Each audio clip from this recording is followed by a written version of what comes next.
আসসালামু আলাইকুম। এই যে বাচ্চাদের জন্য আমি খাবার নিয়ে বসেছি। মাম্মা মুলু খাবা?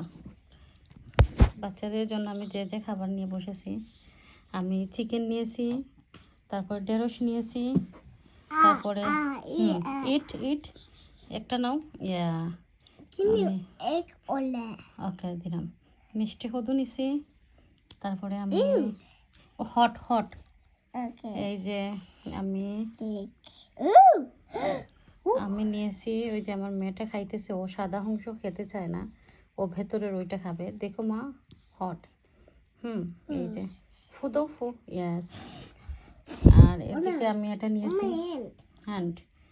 এই যে সবজি, এগ, ও তারপরে হচ্ছে গিয়ে চিকেন। এই যে এটা হচ্ছে আমার বাচ্চাদের খাবার। আসলে মাশাআল্লাহ বাচ্চারা খাবে কি না আমি জানি না, কিন্তু ওরা খাওয়ার পরেই আমি খাই। এটাই আমার ডায়েটের মধ্যে পড়ে, এতটুকুই। আর এর সাথে আম্মু মুলু মুলু খাইতে মুলু খাইতে না, ফিশ। হ্যাঁ আচ্ছা ঠিক আছে, দিচ্ছি ফোন। এই যে তো আমি চেষ্টা করবো ওদেরকে এগ খাওয়াতে, চিকেন খাওয়াতে। মাংস খাওক আর না খাওক এটা বড় না, এগ আর চিকেন। এদিকে হচ্ছে একটু আমি ঢেঁড়স খাওয়ানোর চেষ্টা করব। এটাই হচ্ছে আমার বাচ্চাদের। হ্যাঁ এই যে আমার বাবা একটু একটু করে খাচ্ছেন, একটু একটু করে খাচ্ছেন। ওকে।